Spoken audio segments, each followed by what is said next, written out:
Hola, hoy estoy en un Volvo V90. En este video te mostraré cómo agregar los tutoriales del manual del propietario a tus favoritos. Al principio, observa la pantalla.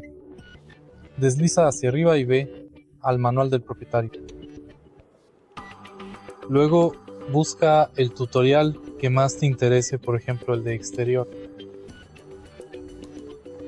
Seleccionemos el cambio de bombilla y para agregarlo a favoritos presiona el icono de estrella aquí mismo.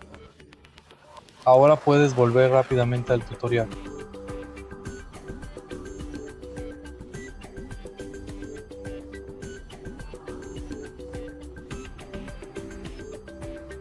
Si este video te ha resultado útil, por favor dale like, comenta y suscríbete.